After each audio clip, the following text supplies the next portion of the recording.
For several months, Donald Trump has been attempting to back Canada into a corner. He warned of devastating tariffs. He insisted on complete allegiance. He appeared on stage and informed the globe that Canada wasn't contributing its proper portion to NATO, insisting they drain their funds and purchase U.S. arms to demonstrate their value. He believed he was interacting with a compliant, adjacent nation. He believed he could intimidate his path to a huge windfall for American arms manufacturers. However, Mark Carney remained unfazed. Rather than submitting, Canada's Prime Minister simply carried out one of the harshest monetary tactics in contemporary international politics. Carney didn't merely reject Donald Trump. He seized Trump's call for greater NATO expenditures, turned it into a tool, and established a self-governing Canadian military fund that deliberately excludes the United States from access. And currently, the repercussions are expanding.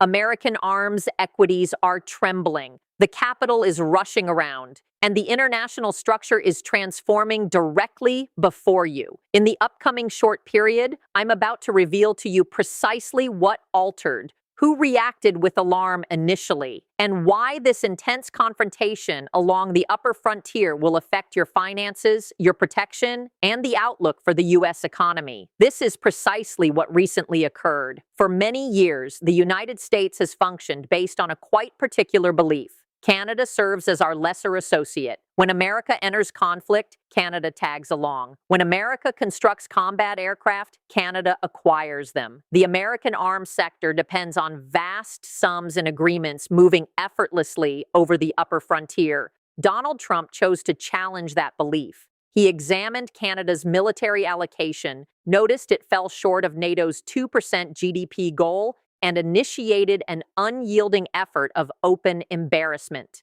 He warned of withdrawing the protective cover. He warned of 100% duties on Canadian products. He insisted that Canada significantly boost its armed forces budget, presuming that additional funds inherently signified acquiring more American rockets, planes, and detection equipment. It represented an extortion, straightforward and uncomplicated. But Trump utterly underestimated his opponent. Mark Carney isn't a conventional public figure. He serves as an ex-monetary authority. He managed the Bank of Canada. He managed the Bank of England. He grasps worldwide finance superior to anybody occupying the presidential office. Carney exposed Trump's deception. During this week, the Canadian administration revealed its groundbreaking military production plan. It represents an enormous $180 billion infusion of funds into the armed forces across the following 10 years. Canada is formally achieving its NATO objectives ahead of schedule. Superficially, it appears Trump succeeded. He obtained the budget hike he requested, but examine the details.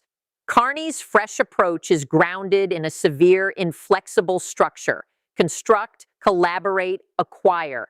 Canada will manufacture its own armaments primarily. If unable to manufacture them, they will join forces with European and Indo-Pacific partners, and solely as a final urgent option will they obtain from the United States. Carney simply grabbed $180 billion intended to enter the accounts of American arms producers, and he isolated it. He is developing an extensive local arms sector. He is introducing the Military Funding Organization, basically a self-ruling conflict fund intended to support Canadian technology, Canadian machine learning, and Canadian production. Trump insisted that Canada reveal its finances. Canada complied, but they issued the payment to their own, and the capital was taken entirely by surprise. If you believe this amounts to mere typical governmental positioning, you are overlooking the magnitude of what is truly transpiring. You are observing a nonviolent financial conflict unfolding live. Let's examine the evidence. Let's examine the solid figures that confirm this change is genuine,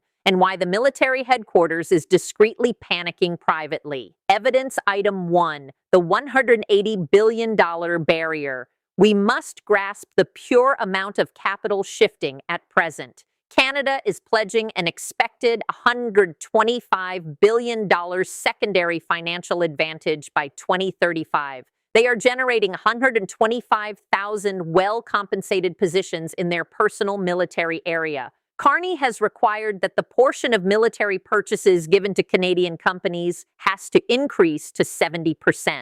70%. For many years, firms such as Lockheed Martin, Boeing, and Raytheon have regarded Canada as a controlled marketplace. When Canada required fresh combat planes, they were compelled to acquire the American F-35. When they required detection systems, they acquired American. Currently, the capital is vigorously assessing upcoming agreements. They are considering European substitutes. They are financing their personal independent unmanned aircraft initiatives and automation. They are removing vast sums straight from availability for American employees and retaining it in Montreal, Toronto, and Halifax. Evidence item 2, the NATO Arctic era action. This is the point where it becomes really risky for Trump. You could recall Trump's odd fixation on acquiring Greenland. He regards the Arctic solely as a property deal, a territory the U.S. ought to control to exert influence versus Russia and China. He estranged Denmark. He estranged NATO partners in the Scandinavian area.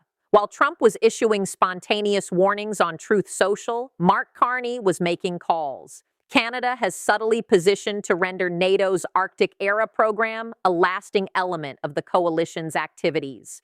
Canada's external affairs leader clearly advocated to incorporate European partners straight into the safeguarding of the far north. What does that signify for you? It signifies Canada is forming a protective alliance directly along America's upper frontier, and they are accomplishing it with Europe, not the capital. They are circumventing the executive mansion. They are informing NATO. The U.S. leader is unpredictable. You can depend on us to secure the Arctic. They are basically isolating Trump from his personal territory. Evidence item 3, the logistics alarm. Let's discuss the military logistics. You cannot assemble an American combat plane lacking Canadian supplies. You require Canadian metal. You require Canadian ores. You require Canadian technological parts. The pair of economies are profoundly connected. Trump's approach was to warn of duties on Canadian products, encompassing metal and power, to compel obedience. But Carney's fresh military production plan alters the equation. By investing vast sums into Canada's personal independent military output, Canada is lawfully shielding its essential supplies for its personal armed utilization. If Trump imposes a duty on Canada, Canada no longer needs to plead for a waiver. They will merely incorporate those basic materials into their personal expanding military production area. They are developing a sealed cycle setup. Observe what the recordings captured at the World Economic Forum in Davos. Carney appeared on stage entirely undisturbed and informed the globe that partners must vary to safeguard against unpredictability when facing dominant powers aiming to profit from their connections. He didn't mention Trump's name. He didn't need to. The international exchanges perceived him distinctly. Within moments of Canada's military declaration, observe the exchange response. Aviation and military shares in the U.S. experience prompt disturbances. Financiers understand that if America's nearest partner is vigorously shifting from U.S. armed equipment, additional partners will proceed similarly. Japan is observing. Australia is observing. The UK is observing. Carney has demonstrated that you don't need to yield to the capital's demands. You simply require an improved calculation tool. So why is Trump forfeiting command of this circumstance so swiftly? It entirely relates to influence. Donald Trump perceives each global connection as a win-lose exchange. He thinks that since the U.S. economy is the biggest and the U.S. armed forces is the most powerful, he can impose conditions by merely warning to withdraw his participation and depart. He intensifies with warnings. He warns of 100% duties. He warns to exit NATO. He withdraws Canada's access to his alleged Council of Harmony.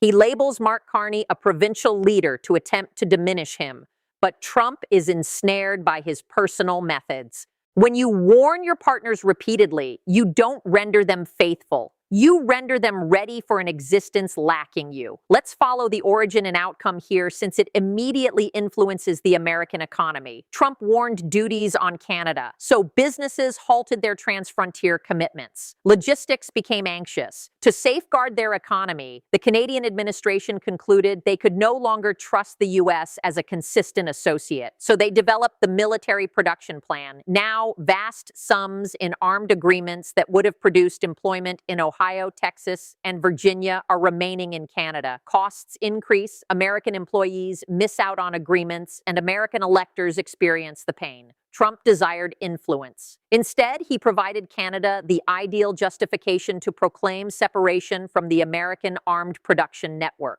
Trump's complete perspective depends on the notion that overseas figures will ultimately alarm and request his endorsement. But what transpires when they don't? What transpires when a nation like Canada merely departs the discussion and begins constructing its personal discussion? Trump doesn't understand how to manage quietness. He doesn't understand how to manage organized structural resistance. When Canada declared its enormous military budget increase, Trump's innate reaction ought to have been to assert success. He ought to have appeared on broadcast and stated, "I compelled Canada to contribute." But he couldn't since the funds aren't directed to him.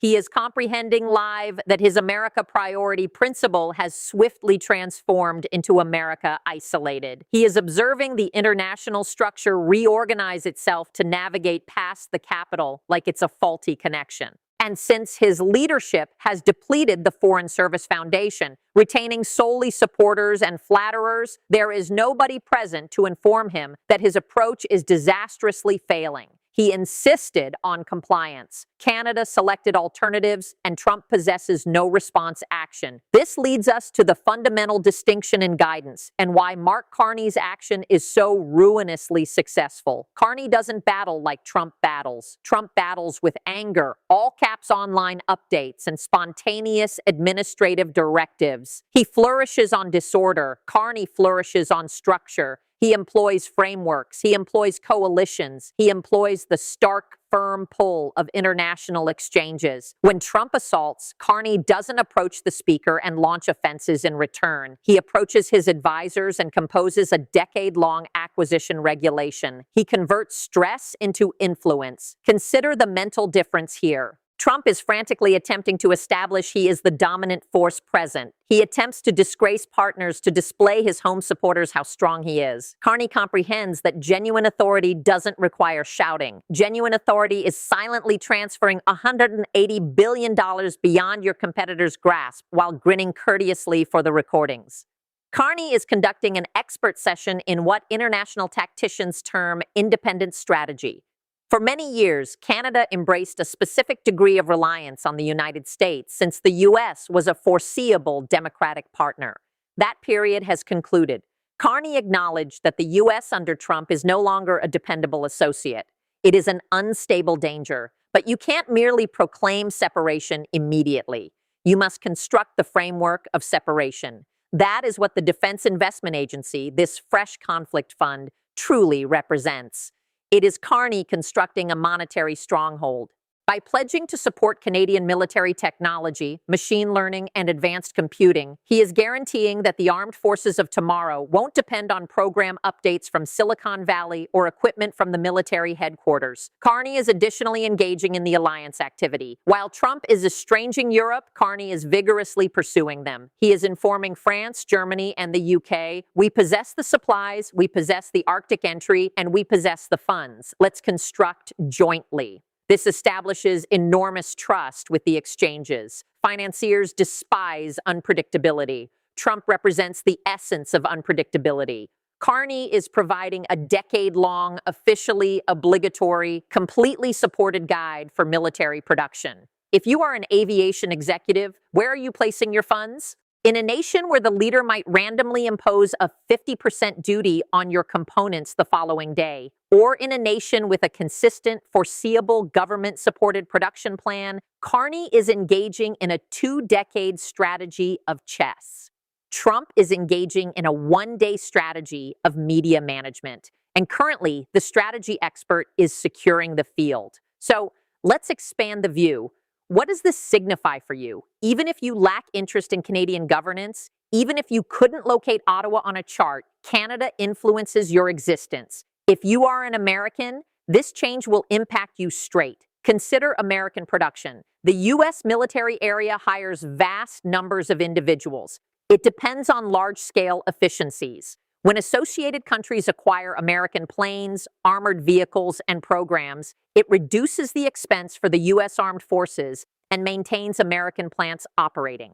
By excluding the U.S. from a $180 billion budget increase, Canada is applying a heavy blow to those large-scale efficiencies. U.S. military producers will forfeit income. They will probably reduce positions. The expense of creating armaments for the U.S. Armed Forces will rise, which signifies your levy funds will acquire reduced protection. Consider the frontier. The U.S.-Canada frontier is the most extensive, unprotected frontier globally, constructed on a base of complete financial merger. Trump's warnings and Carney's deliberate separation are converting that frontier into a rigid financial divide. If logistics enduringly break, the expense of all items rises. Food, vehicles, devices, power. Canada is America's primary power provider. If Canada chooses to favor its personal independent production foundation over shipping inexpensive electricity and fuel to the U.S., you will sense it at the fuel station and in your cold season warming costs. But the largest consequence is what this indicates regarding American guidance on the international platform. For 80 years, the United States has served as the essential country, the foundation of the liberated globe. Nations depended on the capital since the capital maintained its promise. Canada's action is a striking, alerting signal to the remainder of the globe that American guidance is formally insolvent. When America's nearest, most merged partner concludes that it must vigorously safeguard against the United States to defend its personal independence, the American period is basically concluded. The globe is observing. If Canada can resist Trump's intimidation, navigate past his duties, and construct a self-reliant protective system, why can't Mexico? Why can't Japan? Why can't South Korea? Trump vowed to render America superior once more. Instead, he has persuaded the remainder of the globe that America is a risk. Carney didn't elevate his tone. He elevated the expense of disregarding Canada, and the capital merely doesn't understand how to settle the account. So what occurs afterward? The field is prepared, the funds are secured, and the strain is at a critical level. Here are the three manners this unfolds in the close future. Scenario A, the business intervention. This is the probable result. The executives of Lockheed Martin, Boeing, and General Dynamics examine Canada's $180 billion military fund and comprehend they are on the verge of forfeiting a wealth. They proceed into the presidential office and instruct Donald Trump to retreat. They compel him to silently abandon the duty warnings and plead Canada for an exception in their fresh purchase Canadian guideline. Trump will attempt to portray it as a success, asserting he arranged an excellent agreement, but privately, American businesses will have yielded to Carney's conditions. Scenario B, the pride intensification. This is the hazardous route. Trump comprehends he has been surpassed, and his pride cannot manage the disgrace. Rather than retreating, he intensifies. He imposes the 100% duties on Canadian products. He vigorously tries to undermine Canada's military collaborations in Europe. He regards Canada not as a stray partner, but as an adversarial country. This activates an enormous, prompt, worldwide commerce conflict. Exchanges collapse, logistics halt immediately. The expense of existence in North America surges dramatically, and the international partnership network breaks entirely. This is the segment where figures typically soothe it, but Trump doesn't perform soothing. Scenario C, the military circumvention. In this situation, the U.S. armed and surveillance system comprehend that Trump's antagonism toward Canada is a disastrous country protection danger. Discreetly, lacking executive mansion endorsement, the military headquarters strengthens its merger with Canada's fresh military funding organization. U.S. officers and Canadian leaders disregard the governmental disturbance and establish a hidden structure to maintain North America secure, vigorously operating past the top commander. It would represent an extraordinary governmental emergency in the U.S. arising from total requirement. We are observing the conclusion of a period. The times of America imposing conditions to the remainder of the liberated globe are finished. Donald Trump attempted to employ the U.S. armed forces and the U.S. economy as a direct tool against his nearest adjacent. Mark Carney examined the tool, computed the path, and discreetly disassembled the system. Canada is constructing a stronghold, and the capital is positioned externally, pondering where all the funds disappeared. Do you believe Carney is genius for safeguarding Canada's independence, or is he provoking Trump to exaggerate and destroy the whole international economy? Share your opinion underneath and join if you desire the following report prior to the news aligns. You're observing History Transform Live.